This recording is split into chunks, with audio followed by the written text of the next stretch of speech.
Halo, assalamualaikum warahmatullahi wabarakatuh. Hey guys, my bro, my friend, sahabat kita channel TV. Apakah masih ada keadilan yang dirasakan masyarakat Indonesia, negara yang kita cintai ini? Apakah masih ada istilah hukum yang mengatakan hukum itu di Indonesia ini tumpul di atas dan tajam di bawah?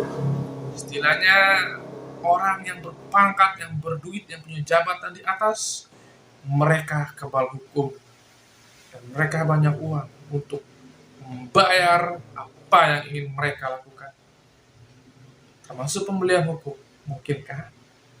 Dan tumpul di bawah untuk masyarakat golongan di bawah, masyarakat yang tidak mampu, tidak punya uang untuk bayar pengacara, tidak mengerti hukum, tidak punya apa-apa, rakyat biasa, rakyat miskin seperti kita-kita ini lah ya. Orang yang terzolimi. Apakah kita kebal hukum? Tidak mungkin. Karena kita lah yang akan diinjak orang yang di atas, yang punya jabatan, punya pangkat. Nah, disitukah timpang tindih yang hukum, disitukah tidak keadilan untuk bagi keluarga 7 narapidana ini, guys. Mereka menolak karena PK ditolak kemarin. Yang mereka lakukan itu ingin membebaskan 7 narapidana. Berbagai cara, guys, termasuk ini. Demo besar-besaran di 4 Februari kemarin di gedung DPR RI.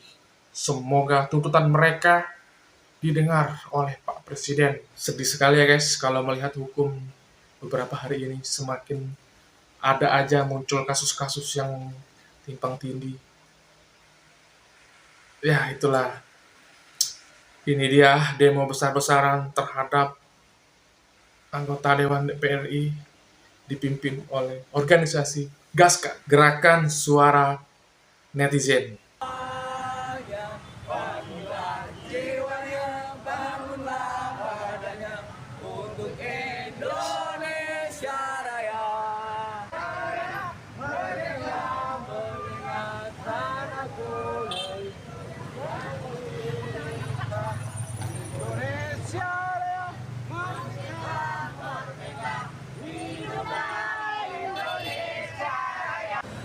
Menuju ke kantor DPRD dan MPR ya guys, teman-teman.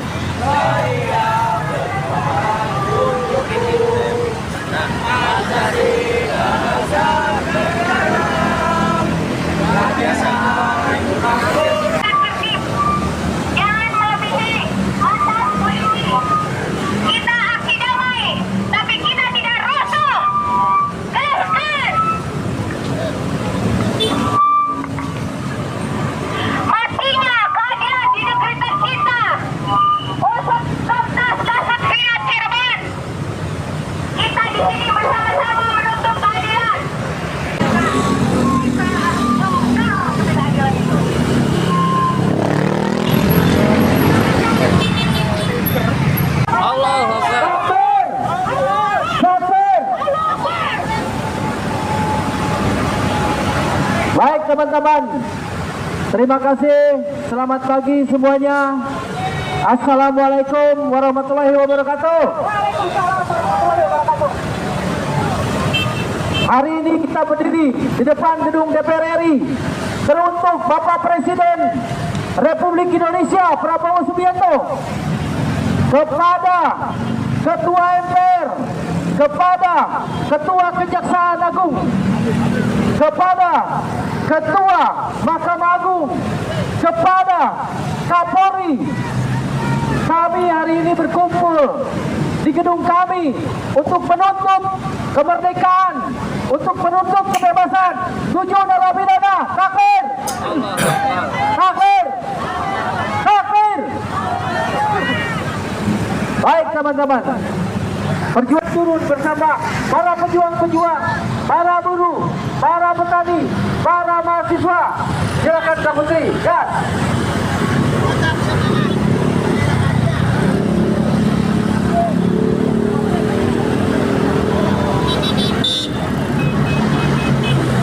Silakan.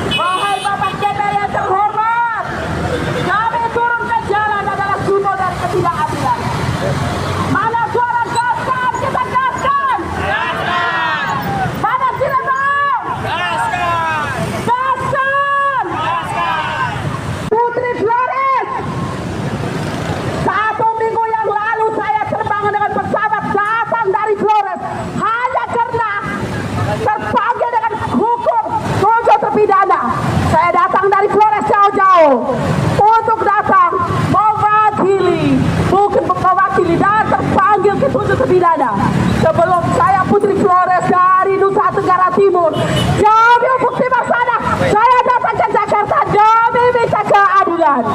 Sebelum saya memberi orasi singkat ini, saya mengajak kalian semua mengucapkan turut berduka cita atas almarhumah Vina Cirebon. Kemudian kita sambut dulu doa supaya berharap kita semua aksi ini berjalan sesuai dengan harapan dan lancar.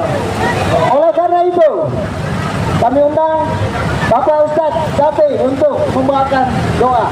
Terima kasih. Assalamualaikum warahmatullahi wabarakatuh. Mari kita aminkan ya teman-teman.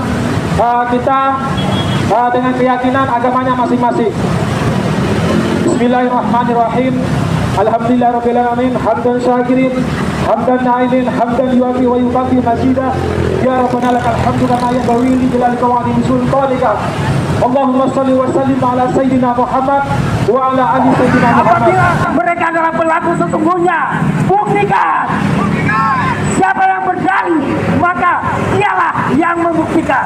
Sana yang pura-pura tedo, pura-pura buta, pura-pura tuli, pura-pura pisau.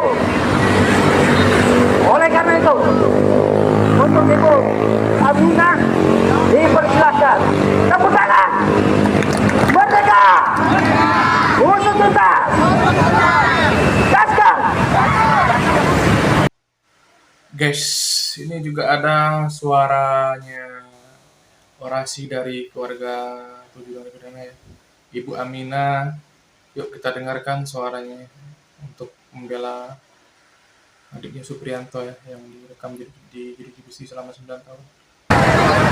Yang saya hormati Bapak DPR, Ketua DPR, yang saya hormati Bapak polisi yang ada di sini, yang saya hormati semua bapak-bapak yang peduli kepada anak-anak kami. Kami berterima kasih untuk semuanya. Di tahun 2016 tidak ada seperti ini. Di 2016 sangat mencekam. Anak-anak kami dituduh sebagai pembunuh. Anak-anak kami difitnah. Mereka sebagai geng motor. Sedangkan anak-anak kami bukan geng motor. Anak-anak kami hanya beli bangunan. Mereka tidak bersalah. Mereka bukan pembunuh. Kami mohon Bapak Presiden Prabowo, bantu kami. Bantu anak-anak kami untuk bebas. Kami tidak tega melihat mereka dihukum seumur hidup. Mereka juga ingin bahagia, Bapak Presiden. Kami mohon untuk semuanya, Bapak Kapolri. Bapak Jaksa, Bapak Mahkamah Agung, kami mohon bantu kami, bantu anak-anak kami. Anak-anak kami bukan pembunuh. Anak-anak kami anak-anak beli bangunan, anak-anak orang miskin. Apa yang kami banggakan untuk mereka jadi geng motor. Kami mohon kepada Bapak Presiden bantu kami. Kami terima kasih kepada semuanya yang telah membantu anak-anak kami, yang peduli kepada anak kami untuk tahun 2024 ini dan 2025 ini. Semoga di 2025 ini anak-anak kami bisa bebas. Amin. Semoga di hari Idul Fitri ini anak-anak kami bisa berkumpul bersama keluarganya. Ya Allah, yang Maha Pengasih dan Penyayang, kabulkanlah doa kami, doa orang tua kami, ya Allah. Terima kasih untuk semuanya, terima kasih ya Allah, ya Allah, moga-moga ya Allah,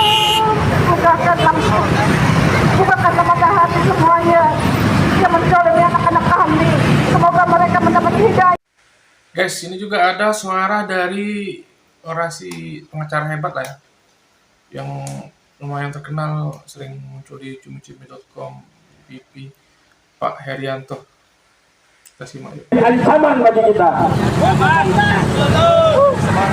Sekarang alhamdulillah ya, saya sejak dulu mengatakan satu-satunya cara agar bisa perkara ini terungkap kebenarannya secara sempurna, satu-satunya cara adalah Pak Presiden Pak Prabowo membentuk tim gabungan pencari fakta.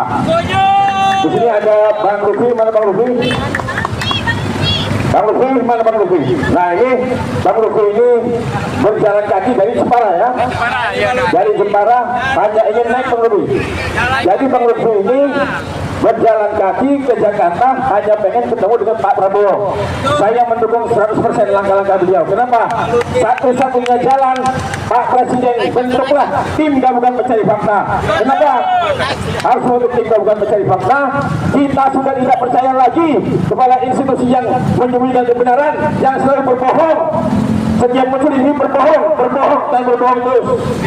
Satu-satunya jalan ya Pak Presiden, ini kesempatan ya, ini kesempatan kepada Pak Prabowo untuk membuktikan bahwa benar beliau selaku Presiden ingin benar-benar menegakkan keadilan, ingin mengungkapkan kebenaran. Ini saatnya Pak Prabowo ya, ini saatnya Bapak bisa membuktikan bahwa Bapak benar-benar melindungi rakyat Indonesia.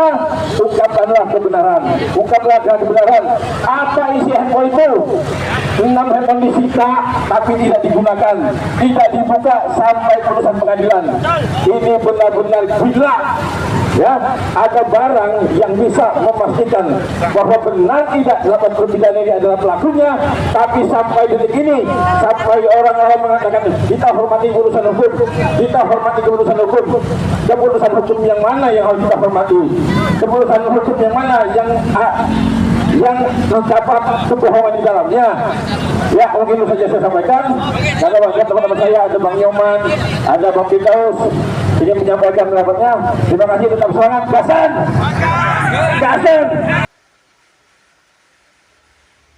Dan satu lagi guys, masih my bro my pen, ini ada statement lagi dari orasinya suara pengacara Firdaus ya.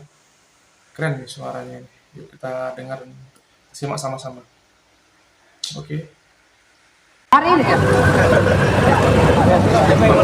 ini kita berjumlah sedikit, ya. Tapi kita mewakili 300 juta penduduk Indonesia. Saudara-saudaraku, sebangsa dan setanah air.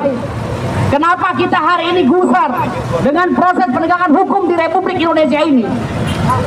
Karena Indonesia ini masih menganut 3 sistem hukum. Yang pertama adalah hukum adat. Yang kedua, Anglo-Saxon yang berkaitan dengan jurisprudensi. Yang ketiga, Eropa kontinental. Jurisprudensi adalah cara hakim untuk memutuskan satu perkara dengan mengacu kepada putusan yang terdahulu.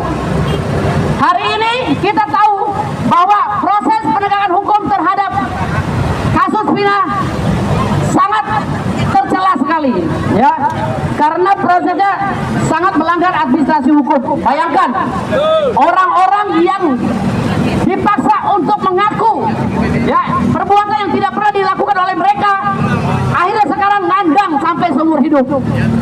Dan ini bisa menjadi jurisprudensi, ya, bisa menjadi acuan hakim dalam memutus satu perkara. Kalau ini tidak bisa diselamatkan, maka besok anak cucu Kapolri, anak cucu Presiden, anak cucu dari para menteri, anak cucu kita semua akan dilakukan hal yang sama oleh penegakan hukum di Indonesia. Karena sudah menjadi jurisprudensi. Jurisprudensi ini apabila dibiarkan, ini akan melegakan kesalahan-kesalahan dan kecacatan administrasi hukum. Maka kegusaran-kegusaran ini harus kita bongkar agar kita tidak lagi cacat dalam melakukan penegakan hukum di Indonesia. Ingat, DPR besok keponakannya nanti ditangkap tanpa ada surat sprint, ya. Keponakannya diadili tanpa ada saksi di dalam pengadilan, lalu kesaksiannya ada di dalam amar putusan.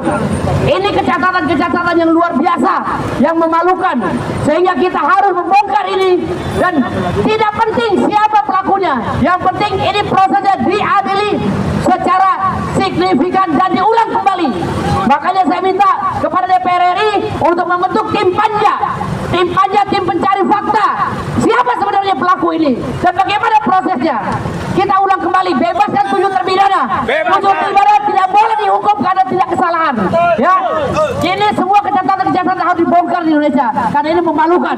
Dan saya itu aja, terima kasih banyak. Wassalamualaikum warahmatullahi wabarakatuh. Terima kasih, gaskan gerakan suara netizen. Terima kasih netizen nonton video ini. Tolong terus ya kawal keadaan kasus Vina Cirebon ini. Entah sampai kapan Pokoknya sampai mereka bebas, benar-benar bebas.